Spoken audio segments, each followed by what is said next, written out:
Usually when we talk about fixing a problem in our lives, Mm. or like trying to find some kind of lasting inner peace, Hmm. we treat it a whole lot like a home renovation. Right. Yeah, Uh, like adding an extension. exactly. Your life feels a little cramped, so you decide to knock down a wall, or, maybe you feel like you don't have enough space to breathe, so you build that extension.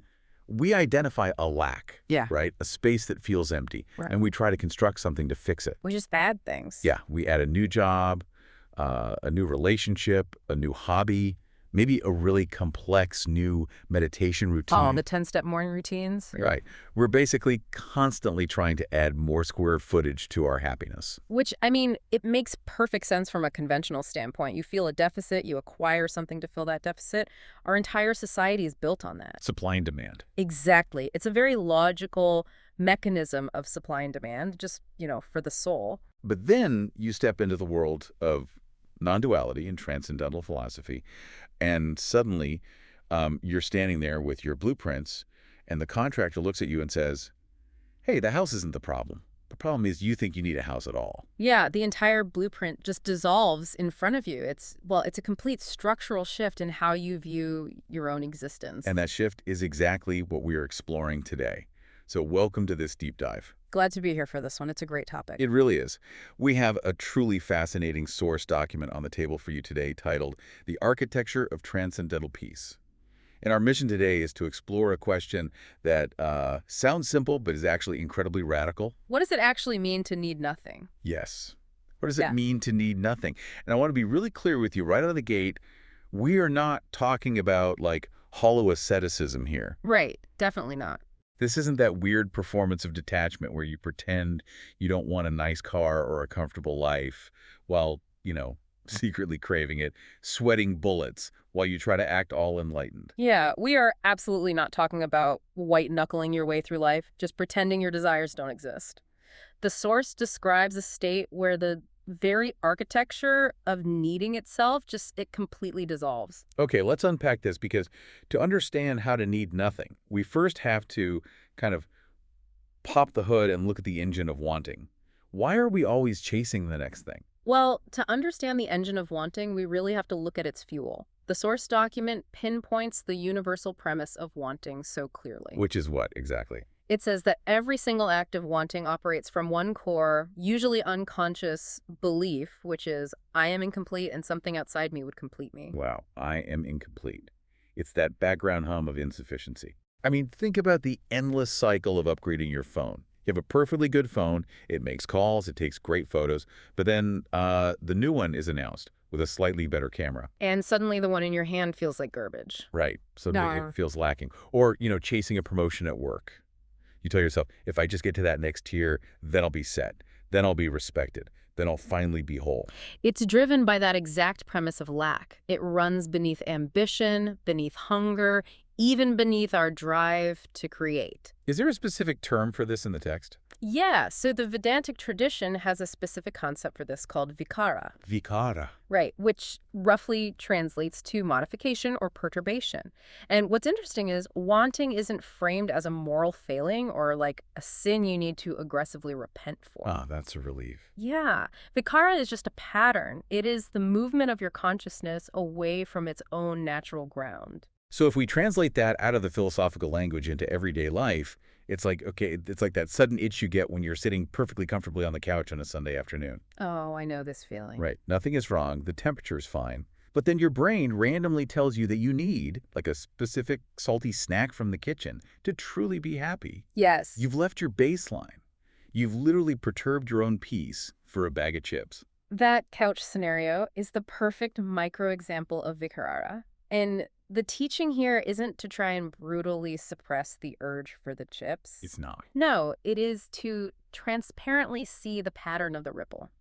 When you truly see the mechanics of the wanting, not trying to transcend it through sheer discipline, but really recognizing how the mind just manufactures a sudden feeling of lack out of nowhere. It just invents it. Exactly. And when you see that, its compulsive grip on you naturally loosens. Yeah. There's actually a parallel concept in the Zen framework mentioned in the text regarding action without a gaining idea. A gaining idea, meaning like doing something without a hidden agenda to get something out of it later. Right. It points to an action that doesn't reach for a future completion. The text gives this beautiful, really simple example. It says, "The tea is complete when it is poured, the breath is complete when it is breathed." Huh. Because normally we pour the tea solely to get the caffeine into our system, So we can hurry up and get to work. so we can make money, so we can pay the mortgage. Every action is mortgage to the future. That's a great way to put it. Action without a gaining idea means the pouring of the tea is the whole universe in that moment. Nothing is owed to the next moment. But wait, hold on. Let me play devil's advocate for you, the listener, first. Sure, go for it. If my life feels chaotic Right. and I decide I really want this no-gaining idea state, Mm. isn't the desire for inner peace just another form of wanting? Oh, absolutely. Aren't I just trading in the desire for a shiny new phone for a shinier, more sophisticated spiritual object? What's fascinating here is that the text anticipates this exact trap. Yes, the desire for peace is still a desire. So it is a trap. Yeah, the desire to want nothing is a form of want. You are still operating from the exact same fundamental premise. I am currently incomplete, and achieving this state of non-wanting will finally complete me. So we are right back on the treadmill. We've just changed the scenery from the corporate ladder to the meditation cushion. We are, but non-duality offers a different way off the treadmill. It doesn't tell you to somehow force yourself to stop wanting. Instead, it tells you to look more carefully at the one who wants. The one who wants. Yeah, it turns the camera around entirely. Instead of analyzing the object of desire, like the new phone, the better job, or even the enlightened state of peace, you investigate the subject. Who is this I that feels so perpetually incomplete? Okay, so it's getting what we want or even attaining the state of not wanting doesn't fundamentally fix our feeling of lack. We need to completely redefine our terms. Well, we really do. We need to look at what peace actually is, because the way we normally think about it clearly isn't working. And the text makes a really sharp distinction here between relational peace and transcendental peace. Let's break that down. Sure. So relational peace is what we almost always experience in our day-to-day lives. It is entirely conditional. Conditional on what? On everything. The text defines it as the feeling of relief after tension. It is the deep exhale after you've been holding your breath. Oh, right. It feels great, but it requires the tension to have existed in the first place for you to even notice it. Exactly. It arises against a background of unpeace. It depends entirely on your external and internal circumstances aligning perfectly for a brief moment. Like when your bills are paid. Your bills are paid, your inbox is temporarily empty, the house is quiet, your health is good. Boom, you feel relational peace. But the moment the dog starts barking at the mail carrier or, a stressful email pings on your phone, that peace is instantly shattered. Instantly, because it is incredibly fragile. It relies on the world behaving exactly as you want it to. So what does this all mean for transcendental peace? I'm picturing it kind of like this. Relational peace is like finally turning off a really loud, annoying alarm clock in a room. Okay. The silence feels amazing, but it's only peaceful because you were just being subjected to a terrible noise. And if another alarm goes off, the peace is gone again. Right. But transcendental peace, from what the source is saying, is realizing you are the quiet room itself. You are the space of the room, regardless of what sounds or alarms are playing inside it. That is a brilliant analogy. The text actually has a specific Sanskrit word for that quiet room, shanti. And in Pali, it's upekkha. It signifies an unchanging background against which all states, including extreme disturbance and stress, arise and dissolve.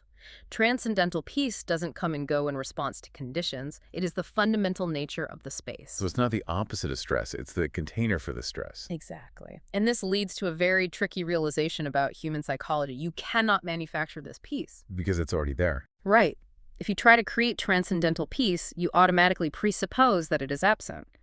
If you are actively trying to make peace happen through effort, you are confirming the very division that makes peace seem unavailable to you. You are creating friction. You're basically trying to build the room that you're already standing in. The source connects this beautifully to the Taoist concept of flowing action, or wu wei. Think of a river. Okay, a river. A river isn't peaceful because it stops flowing. If you build a dam across a river to stop the water, you don't get peace. You create immense pressure, tension, and eventually destruction. Yeah, that makes sense. The river is peaceful because it has absolutely no resistance to its own movement. It is completely what it is, yielding to the terrain at every single moment. The German mystic Meister Eckhart actually called this a surrendered letting be, or Gelassenheit. A surrendered letting be. Wow. Not the peace of having figured everything out and controlling your environment, but the peace of no longer requiring things to be different than they currently are. Okay, so if this transcendental peace, this quiet room, is always there in the background, the obvious question you have to ask is, why do we feel so profoundly disconnected from it? That's the million-dollar question. Why do we spend our entire lives feeling like we are lacking something? And the source says it comes down to how we construct our sense of self. We have to look at the bounded self. This is where we enter the core mechanics of non-duality, or Advaita, which literally translates to not two. Not two. Advaita is pointing to our raw, unfiltered experience before the human mind comes in and aggressively divides reality into a subject and an object. Before the mind draws a line and says, I'm in here, inside this body, and the entire rest of the world is out there, separate from me. The source uses a really classic analogy here to explain this division, doesn't it? The wave in the ocean.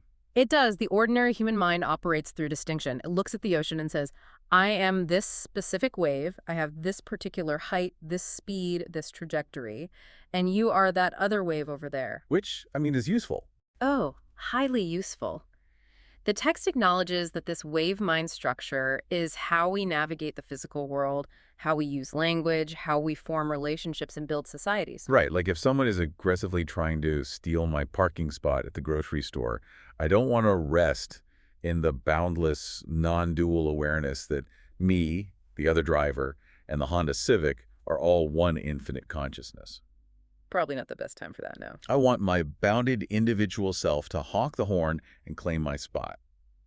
The bounded self is practical. It is. The ordinary mind is a highly functional wave structure on the surface of reality. It keeps us alive. Yeah. But the suffering, that deep existential engine of wanting we talked about earlier, begins when we identify exclusively with the wave. And we forget the ocean. When we completely forget that the wave is just a temporary behavior of the ocean. Yeah. When you only think you're the wave, what happens? You live in constant fear. You worry about crashing. You feel insecure because you're smaller than the waves next to you.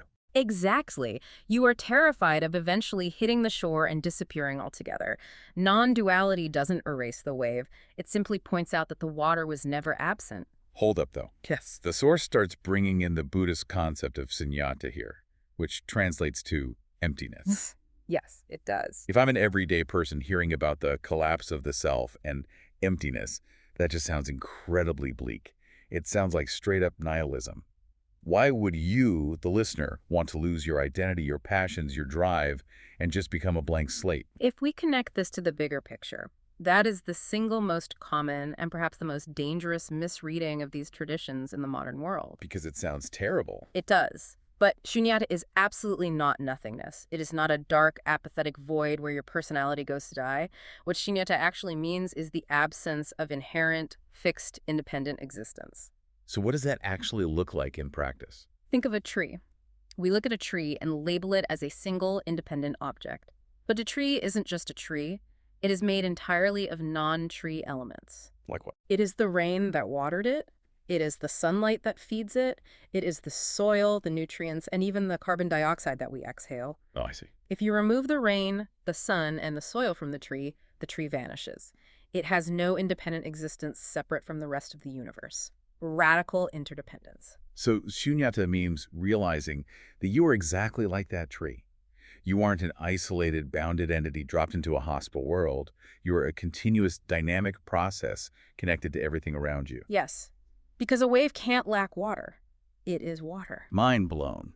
When you deeply realize this interdependence, the illusion of a separate, isolated self that could be fundamentally lacking connection, lacking meaning, lacking whatever it is perpetually reaching for, that illusion quietly collapses. Now what's left? What remains after that collapse is not a blank slate. The source explicitly says what remains is a luminous, responsive, thoroughly alive presence. You don't stop being a person with a name, a history, and favorite foods. You just stop thinking you need external things to be whole. You realize that whole is what you already are. The search for wholeness was happening inside wholeness the entire time. That is a total mind bender. Yeah. The search for wholeness was happening inside wholeness. Okay, so we theoretically understand the mechanics now. We understand we are the ocean, not just the wave. How do we get there? Yeah. How do we achieve this state of peace? And this leads us to what is probably the ultimate twist in this entire document. You can't achieve it No, you can't. because the very act of seeking it is what prevents you from noticing you're already there. It is the great non-dual paradox. The one seeking liberation is the exact obstacle to liberation. Let's really dig into the psychology of that, because Yeah. this is where so many people get stuck. I mean, people spend years, decades even, on the spiritual treadmill. Oh, absolutely. They read the text, they go on the silent retreats, they meditate for 20 minutes a day, and then they mentally check their enlightenment meter to see if they feel peaceful yet. It's incredibly frustrating. It is deeply frustrating because the ego, the bounded self, has simply co-opted spirituality and turned it into just another achievement metric. The seeker is operating on the premise that liberation is a destination, Somewhere far away. somewhere else, located in the future, requiring massive effort, discipline, and purification to attain. Here's where it gets really interesting.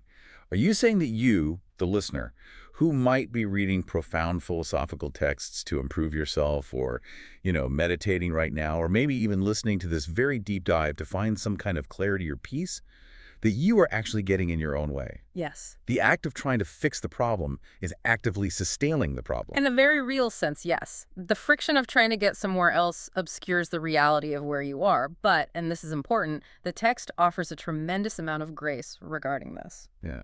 It notes that this seeking isn't a mistake to feel guilty about. It is often what ripens the ground for the final recognition. You often have to completely exhaust the seeker. You have to run on that spiritual treadmill until you collapse to finally realize the running is futile. So the crucial shift is understanding that peace is your nature, not an attainment. Exactly. The text uses an ancient Upanishadic pointer to describe this nature. Sat Chit Ananda.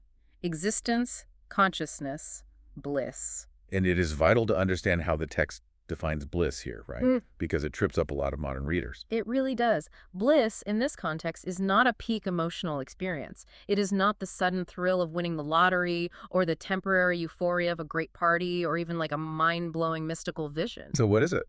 Bliss is the intrinsic quality of consciousness resting in its own nature. It requires no external cause. It requires no special condition to be met. So it's found in the ultimate ordinariness of the moment. Completely. It is found in the simple act of sitting, in the physical sensation of breathing, in the sound of the wind rattling your window right now. It is the texture of attention itself before you even attach that attention to a specific object. And the reason it feels like bliss is simply because the exhausting, agonizing project of becoming something better has finally stopped. Yes. So it's a massive reorientation of how we interface with reality. You're moving from the future-fixated project of completing yourself to the immediate recognition of completeness right now. It reminds me of a quote from the text that really stuck with me. Which one?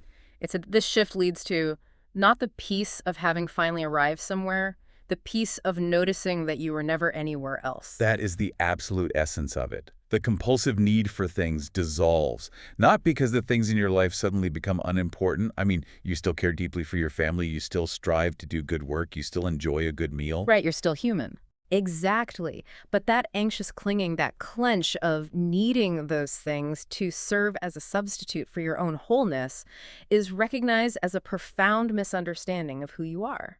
You realize you've been frantically trying to drink salt water to quench a thirst that didn't actually exist in the first place. And when looking stops reaching past this exact moment, trying to find salvation in the next moment, the peace is it's just there. It was available in the last moment. It is available right now. Wow. We have covered some immense territory today. We really have. For everyone listening, we've moved from the exhausted treadmill of wanting, that constant perturbation and itchifikara, feeling incomplete, past the temporary conditional relief of relational peace. Right. And we've explored the profound realization of Advaita, non-duality, where you recognize that you aren't an isolated fragment lacking something, but a deeply interdependent process.